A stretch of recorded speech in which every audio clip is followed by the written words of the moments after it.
Hello po, isang magandang araw po sa ating lahat and kumusta po kayo? Ako po si Ate Mel and sa lahat po naman nandito po ngayon sa lahat po ng Leo. So magbibigay po ako ng reading and dagdag kaalaman po sa ating pagkatao sa lahat po ito ng zodiac. And gusto ko guys no na kahit papaano po is like hindi po tayo yung basta na lang po maghintay kung ano po yung kapalaran po natin no. At least pag-aralan po talaga natin kung ano yung pagkatao po natin. Kasi pagkatao po ng ating asawa, ng ating girlfriend, no, ng ating mama, ng ating papa, ng bawat isa po sa atin. In this way po guys no, magkakaroon po tayo ng idea kung paano po sila i-handle. Huwag lang yung first impression natin is impress natin kung anong gusto natin. Tingnan din natin kung ano po ang gusto nila, kung ano po yung kailangan nila, kung ano po talaga ang nature nila. Kaya po, para po magkakaroon po tayo kahit paano ba, no? Hindi natin pwedeng isauli ang ating asawa or like say ang ating mga anak, hindi natin pwedeng isauli sa ating mga sinapupunan. So, pwede din po siguro na imbis po baga na basta mo na lang sila kalkalin or suwagin, or anuhin, or disiplinahin, maybe, tingnan natin kung ano po ang pagkatao nila. Then, first of all din sa sarili po natin, no? So, guys, itong reading na to is like very surprising po, no? Kahit nga po ako, nasusurprise po talaga ako. So, kino-combine ko po yung pwedeng mangyari po sa atin, sa lahat po ng Leo, ngayong taon to, no? Para po makapaghanda po tayo sa susunod po natin, sa susunod po na taon, no? So, ang Leo, kung titingnan mo kasi is in the 5th house sa atin pong zodiac sign. So, kung makita natin dito, no, nandito na yung tinatawag po nating the 5th house, alright? And 5 plus 2 plus 2 plus 5 is equals to 5. So, nakapagtataka, ito din po yung nakita ko sa saang reading po kahit kanina, no? So, ano po talaga siya, no? Parang yung tinatawag natin na magkakatugma-tugma, no? Kung ang Leo, so ang Leo sa ating tarot card is magsisimbolize po siya ng strength. Akala ko is Leo is like the sun. Hindi po pala sa strength. Pakita ko sa iyo mamaya. Ngayon, kung titingnan natin sa ating zodiac sign or the 12 zodiac sign, makikita natin na ang Leo is in the 5th house. Kung i-add natin ang 5 plus 2 plus 2 plus 5 is equals to 5. No? So, kasi 10 po siya lahat, no? And 1 plus 0, 5 plus 2, 5 plus 2 plus 2, no, 9 plus 5, 14. So, equals to 5, no? So, magmamatch po siya dito. Ang susunod naman natin is 8. So, ang 8 po natin is a zodiac sign, which is ito po, ito po siya, no? Ito po yung tinatawag natin na, the lion, no? Pero actually is a woman holding a lion. Papaliwanag ko sa inyo mamaya, no? So 8 plus 2 plus 2 plus 5 is equals to 17. So ito 18 po siya. So magma-match po siya.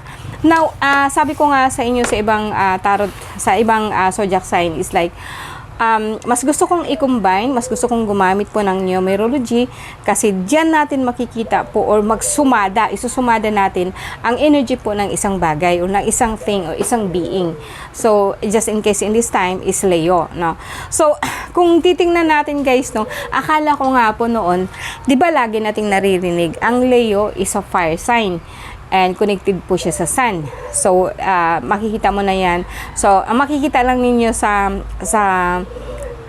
zodiac sign is yung Leo mismo, yung the lion mismo.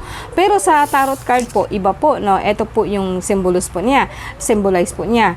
So, kung makikita ninyo guys, hindi lang lion, kundi ikaw mismo to, no? Na parang may pakpak, may infinity. Kung titigan ninyo sa guy, kakaiba po talaga ito sa normally po na alam po natin, no? Na ang ibig sabihin po ng lion is as like king of the jungle, no? Is a leader, isa siyang leader, so malakas, no? Dapat sundin, no? Ganito, no? But hindi po dito sa ating tarot card, no? Mas naiintindihan ko po ang energy po niya. Dito kasi sa niya is like nagkaroon po siya ng infinity. So it means knowledge, it means wisdom po, no? Ang lion kasi is a symbol of our desire. Etong card na to, ito yung pagkakaintindi ko dito. Na kumbaga kahit nahihirapan ka kasi ang angel na to is just like taming, na tinitame po niya yung kamay niya, nasa loob po siya ng lion. Hindi siya lion by itself, no? So, dito tayo magkakaroon po talaga ng idea na ang energy po ng isang Leo is like, hindi siya yung basta sana isa kang lion, kundi iti-tame mo po yung aggressiveness mo, yung aggressive mo, yung desire mo, kasi ang lion kasi is a symbol of wild animal. So, ito yung mga desire po natin, yung mga gusto natin, yung, like, si example po na gusto mo ngayong leader, gusto mong sundin ka talaga. Actually, magiging arrogant ka kapag pababayaan mo lang po itong klase ng pag-uugali na ito. So, ibig sabihin nun, kung gusto mo talagang sundin ka ng mga tao, dapat din po, irespeto mo muna sila. Ay, ang ganda talaga po ng mensahe nito, no? So, kung intindihin mo talaga ang image na to, it's like, instead po kasi na magiging leader ka, no, you have to be a good example. Like, kaya mo ring gawin kung ano man ang ginagawa ng mga tao na gusto mong pasunurin sa'yo. No? Ito din yun, parang, kasi ang Leo talaga, is like, sila po yung mga tao na mahihilig sa mga magagandang bagay. And mayroon na po akong asawa, yung naging asawa kong foreigner is like isa po siyang Leo. Talaga pong mahilig po siya sa lahat ng magagandang bagay.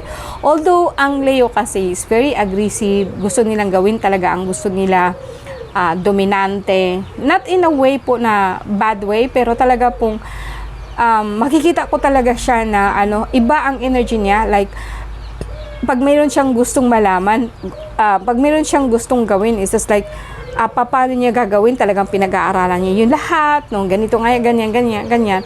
Pero talaga pong lumalabas sa kanya po yung pagiging, dominant, no, yung siya dapat ang masusunod. Isa din po akong Gemini, so, ibig sabihin nun, magtatalo tayo dyan, kasi ako ayaw kong magiging sunod-sunuran lamang. But sa akin, kaya siguro makikita ninyo, some of us, no, kung ibabase ko dito, no, ang fifth house kasi ng Leo, ang fifth kasi, the 5 is a symbol of change, chaos, and ang 8 naman po is symbolize of infinity, no. Kumbaga sa akin, ang Leo, ang alam ko is like, they are fixed sign. Hindi mo siya pwedeng baguhin. So, guys, ang pagkakaintindi ko sa lahat po ng Leon dyan is like, kung ang buhay po kasi natin ngayon is like, nasa chaos ka, sa ka. I think, eto po sa dahilan mo na gusto mong magbago agad-agad. Gusto mo ng buhay, kung mayroon kang bagay na ginusto is like, gusto mo agad-agad. Ang 8 is a symbol of infinite. So, ang mga bagay din po na, kung gusto mo siyang, makuha po ang isang bagay, is a sense of balance. Parang kumbaga sa akin, talagang kailangan mong maupo, mag-sit down, kain. Kasi sa atin, lalo na sa mga tao po na sanay sa physical aspect po ng ating mundo, pwede po talagang gusto mo ngaya agad-agad. But no. May time po talaga na kailangan mo talagang mag-meditate po, kailangan mo talaga po mag-relax, kailangan mong i-complete yung life mo, yung mga nagawa mo, yung mga na-accomplish mo, or rather po sa mga hindi mo pa nagawa. Kailangan mo talagang kung bakit. Wag lang po yung magiging aggressive ka, yung mangangagat ka kaagad kapag hindi nasunod ang gusto mo, or something like magiging kalmado ka, kundi sa sarili mo. Na kung ano man po yung gusto mo, which is the lion, mas-symbolize sa lion siya, kailangan mong ikaw mismo magtitame nun. Ikaw mismo ang mag-aalaga nun. Ikaw mismo ang, kumbaga sa akin na paamuin mo muna, na ganito nga ganyan, kung gusto mo ang isang bagay na ganyan, parang huwag mo siyang agad mamadaliin, no? If you want respect, so kailangan mong respeto mo muna siya. Kung kailangan mong susundin ka niya sa lahat ng pagkakataon o sa taon, at least kahit pa paano, ipakita mo muna kung bakit. No?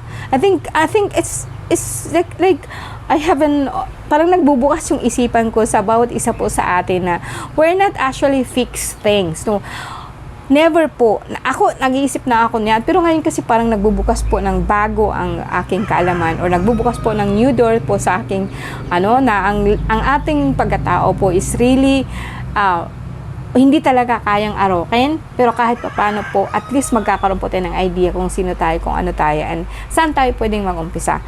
Okay guys, no? Maraming salamat po sa inyo, no? So, sa card po tayo ngayon. And hold on.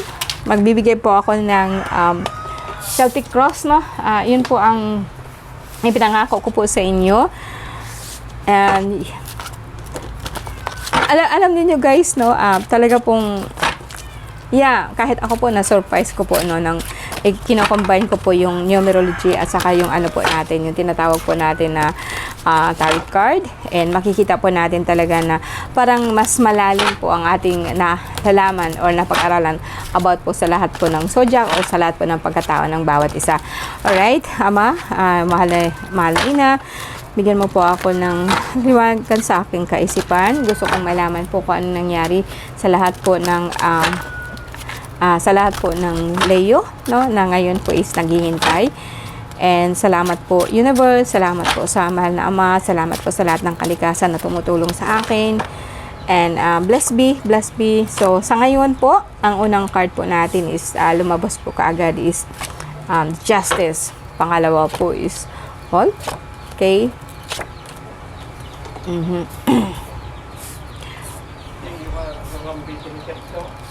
Okay.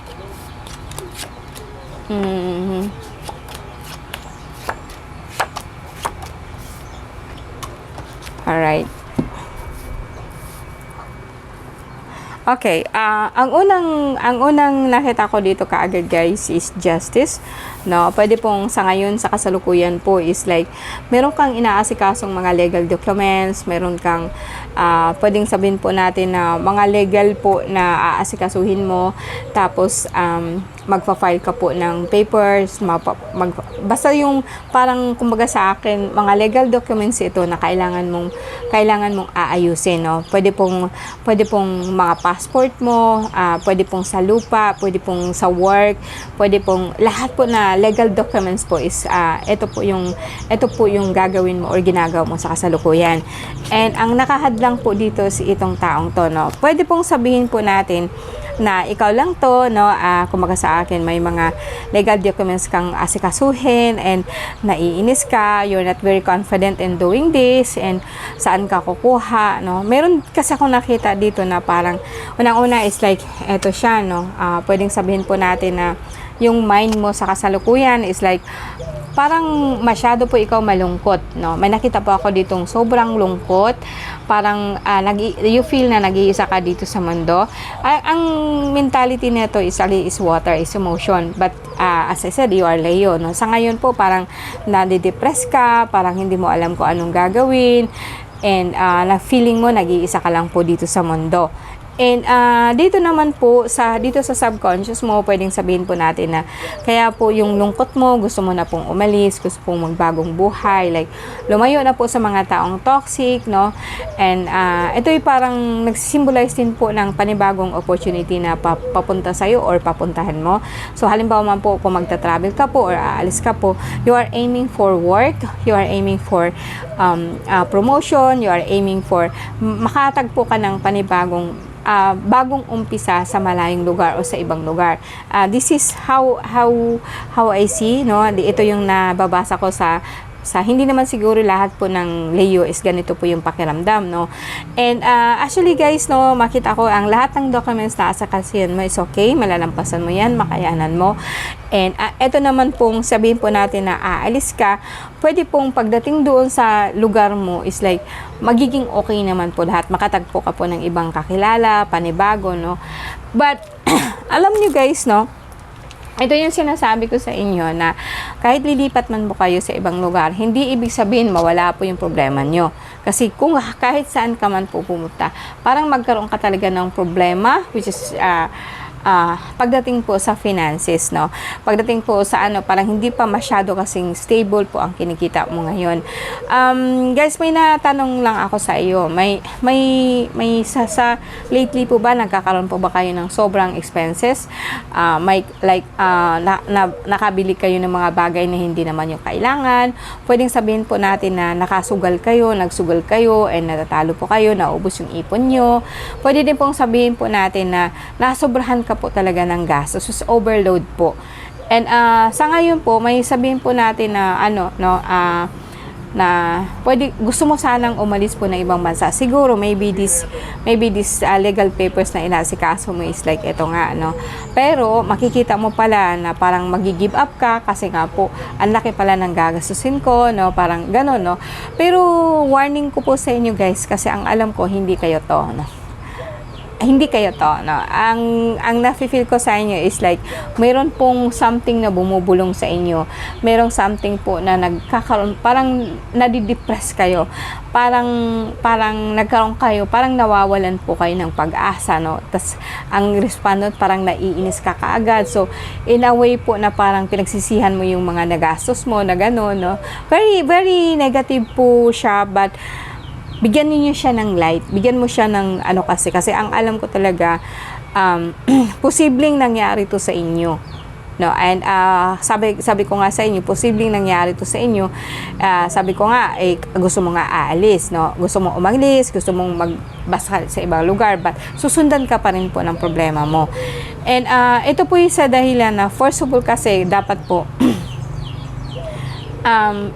mayroon kasi akong nakita dito na in the past kasi parang hindi ka nakalampas sa trauma ng puso mo. Parang nagkaroon kayo ng heartbreak, parang nagkaroon ka ng heartbroken, parang talaga pong nasaktan ka, and ito yung dahilan na parang nagkawara-wara ka, nagkawindang-windang ang problema mo. Dahil po ito sa love affair, no? Pwedeng sabihin po natin na grabe ang pagkadismaya mo sa pamilya mo. Pwedeng may mga tao na mahal mo sana, din tinutulungan mo sila noon, pero ngayon is like parang hindi ka nakilala, no? Kasi family member po, ma'am. And then pwedeng sabihin po dito na nag-i-aim ka po na, ano ba to, ikakasal na ba sana kayo, guys? Kaso lang nalaman mo na hindi pala worth it itong guy na pakakasalan mo, no? And nag-away kayo, no? May nakita din po ako dito na some of you, siguro nga po nagkaroon kayo ng problema, nagkaroon po kayo ng sakit, and lalong pinipirahan po kayo ng isang manggagamot, something like that, no? Pwede din sabihin natin na ang dami po ng gastos ninyo pagdating po dun sa sakit. Kasi po, alam ko po na some of you, like, maano po ang ano nyo, mataas po ang blood sugar nyo, mataas po ang blood pressure nyo, parang meron po kayo nito, tapos cholesterol nyo mataas din po. Ngayon, ang ano kasi dito is like, dito dahil din po ito sa sobrang stress, sobrang pag-iisip, no? You have to rest, guys. Huwag ka na pong lagi pong nagagalit. Ang sabi ko kasi, pag nagkakasakit kasi kayo, magpunta kayo ng doktor, tapos magpahinga din kayo at the same time.